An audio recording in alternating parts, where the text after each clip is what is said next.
Okay, चलिए सीधे इस मुद्दे की गहराई में चलते हैं। आज के इस बेहद क्रिटिकल एक्सप्लेनर में हम एक ऐसे खौफनाक आधुनिक साइबर फ्रॉड का पर्दाफाश करने वाले हैं जिसने सच में पूरे देश में दहशत फैला रखी है। और हाँ, हम उस नई तकनीक को भी डिकोड करेंगे जिसे जांच एजेंसियों ने इस फ्रॉड को जड़ से खत्म करने के लिए बनाया है। ये एक ऐसी जानकारी है जो हर किसी के लिए, लिटरली हर किसी के लिए जाननी बहुत जरूरी है। तो चलिए शुरू करते हैं। जरा इस डरावने सिनेरियो की कल्पना कीजिए। रात के 11 बज रहे हैं, चारों तरफ शांति है और अचानक फोन की घंटी बजती है। स्क्रीन पर फ्लैश होता है सीबीआई ऑफिसर कॉलिंग। फोन उठाते ही सामने से एक भारी कड़क आवाज आती है। मैं सीबीआई हेडक्वार्टर से बोल रहा हूं। इस नंबर के मालिक का नाम एक बहुत बड़े मनी लॉन्ड्रिंग केस में आया है। और देखते ही देखते कॉल को वीडियो पर स्विच कर दिया जाता है।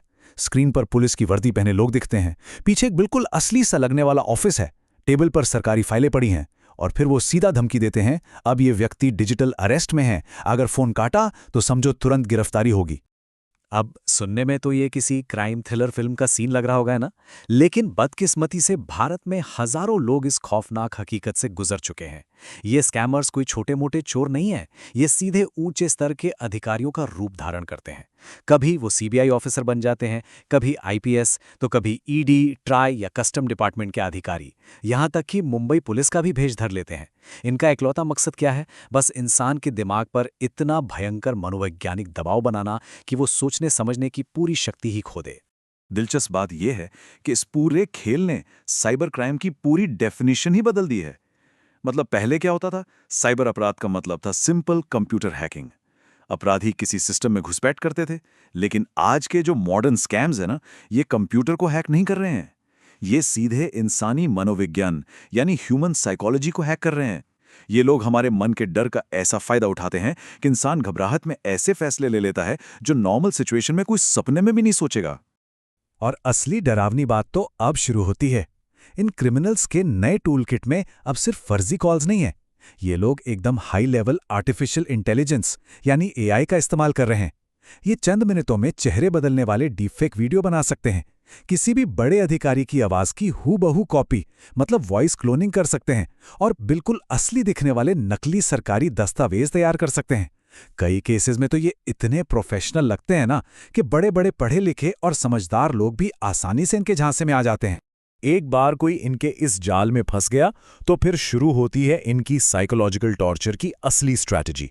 ये लोग विक्टिम को घंटों तक, जी हां घंटों तक, वीडियो कॉल पर फंसा कर रखते हैं। इनकी शर्तें बहुत क्लियर और डरावनी होती हैं। फोन बिल्कुल मत काटना, किसी को इस बारे में एक शब्द मत बताना, कैमरा हमेशा ऑन रखना और सबसे खौफनाक शर्त, तुरंत बताए गए अकाउंट में पैसे ट्रांसफर करो।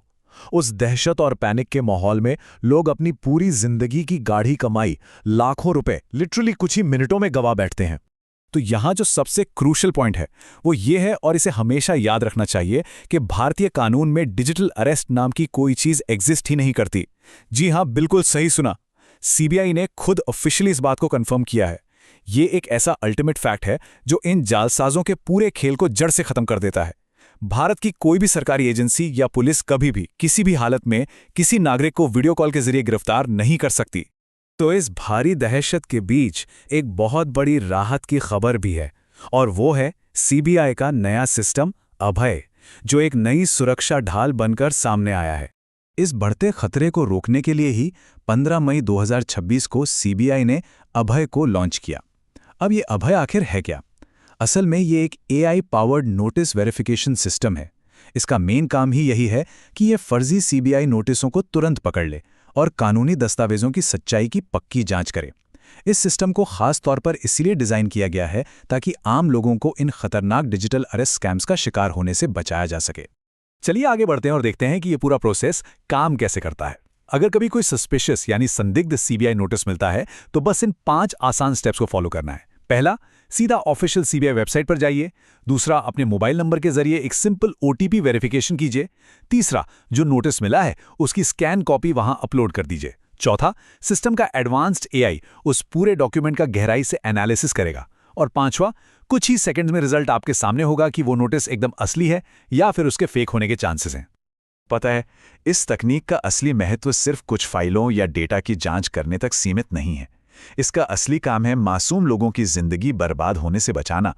जरा सोचिए एक ऐसे बुजुर्ग व्यक्ति के बारे में जिसने पाई पाई जोड़कर पूरी जिंदगी की बचत इकट्ठा की हो। उससे अचानक कॉल आता है कि उनके परिवार का कोई सदस्य एक बहुत बड़े क्रिमिनल केस में फंस गया है। डर के मारे वो इंसान अपनी सारी जीवन भर की कमाई तुरंत ट्रांसफर कर देता है।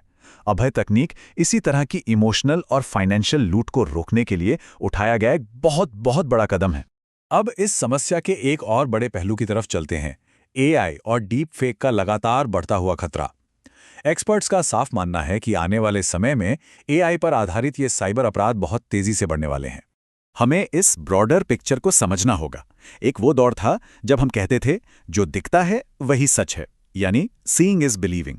लेकिन आज इस वॉइस क्लोनिंग और डीप फेक वीडियोस के जमाने में ये कहावत पूरी तरह बदल चुकी है।